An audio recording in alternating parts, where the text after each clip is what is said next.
Hey ladies and gentlemen, this is Tough Tony Ant. I was doing my WrestleMania 26 review part 2 when my battery ran low because I was using my light because, it was in the middle of the night, faulty lighting.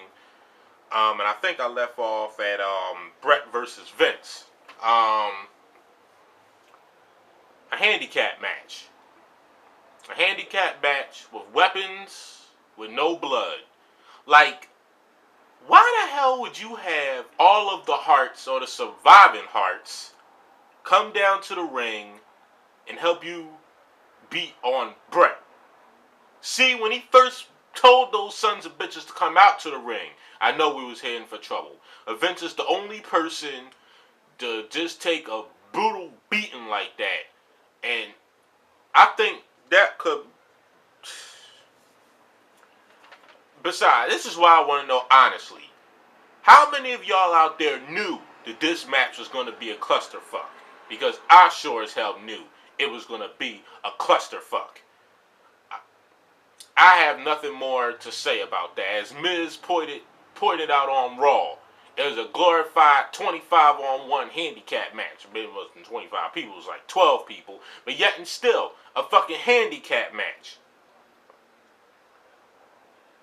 I'm guessing, you know why they did that? Because Bret is so old and so worn out and wore down and as far as his health goes and shit, they had to bring him down there because Bret couldn't have had, like, if they would have actually just left Bret by himself, that match would have been 5 minutes. They had to so Bret can get his breath and all that. I gave that 2 out of 5. Next up, the World Heavyweight title match between Edge and Chris Jericho. I was pleasantly surprised that Edge lost. I get tired of Edge. Like I said before, I really don't care for Edge all that much. I mean, before his first injury, when he was attacked backstage in like 2002, I think, or 2003 when he was attacked backstage, I think. Yeah, 2003, No Way Out. I liked him back then. I don't really care for him now. As soon as he got in the main event, I really haven't liked Edge. And I was surprised when Chris Jericho retained. I loved how Jericho cheated. No spear, except for that security roll. But because Edge, I didn't want to see Edge become a 10-time champion. I thought it was a pretty good match. I think it was well worked. It could have been better. But I liked the ending, so I gave it a 4 out of 5. Edge would have won that shit and would have got a lower rating. The 10 Diva tag match.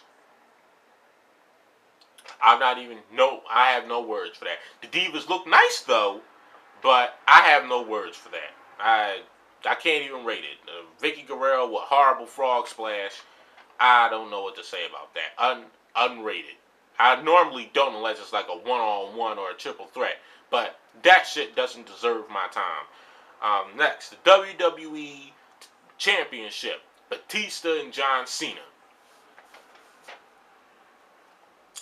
WrestleMania with 3 championship matches.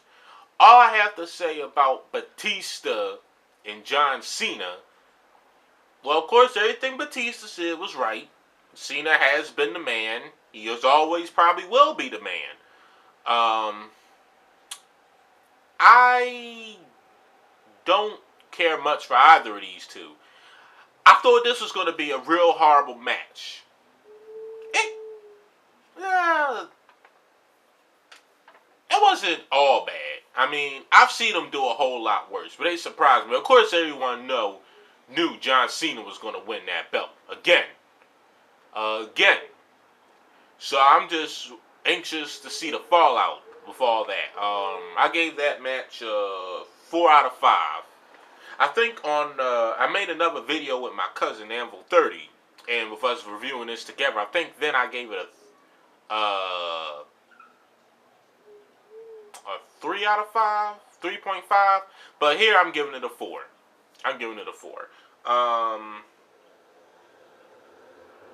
No, I think I'm gonna just give it a 3.5. It could have been much better. Next up, the match that saved last year's WrestleMania and damn sure saved this year's WrestleMania. Shawn Michaels versus The Undertaker. I don't have to say anything about this match. This match was bottom line, the best match on the damn card. Just like it was last year. Two of the oldest dudes in the company, both of them are the oldest dudes in the company, was able to just keep us on the edge of the seat. I'm glad that I was pulling for Michaels because I thought they was actually going to let Michaels do it. I would have been upset because Michaels is already famous enough, but Undertaker pulled through, jumped up in the air and hit a tombstone. When's the last time we seen Undertaker, jump up a little bit and come down with a tombstone? Of course, that match got a perfect 5 out of 5. I think that and the Money in the Bank ladder match was the only two that got 5 out of 5s for me. Overall, I think I'm gonna give this pay-per-view 8.5.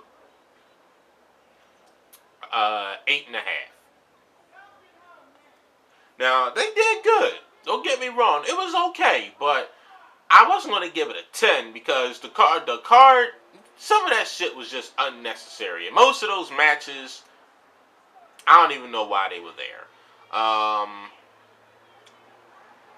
Originally I was gonna give it a 9, but it could have been a little bit better. I mean, I enjoyed myself, but it's not a 10 worthy. It's not worth a perfect 10. I think I'm going to give this an 8.5. I'll give WrestleMania 8.5. This is a really high review for me, but I'll give them the benefit of the doubt because I can't say it was totally crappy. I enjoyed it. I really enjoyed it. So I'm going to give it you know what? I'm just trying to think. 8.5 or 9. 8.5 or 9. Some of y'all probably rate it a little higher than a 9. Some, I know most of y'all will probably rate it lower than an 8. But, I mean, for real, true wrestling fans. I mean, the wrestling fans who've been watching since we've been in diapers. I mean, you've been watching WWE the last 5 years. You wouldn't expect anything better. But I have high expectations. And thank God I lowered my expectations at the beginning for weeks ago. So I won't be that disappointed. But I think I'm going to give this an 8.5 out of 10. 8.5 out of 10. It was damn good. It was better than what the competition could have done. This is Tough Tony signing off, and I'll see you all next time. Have a nice day.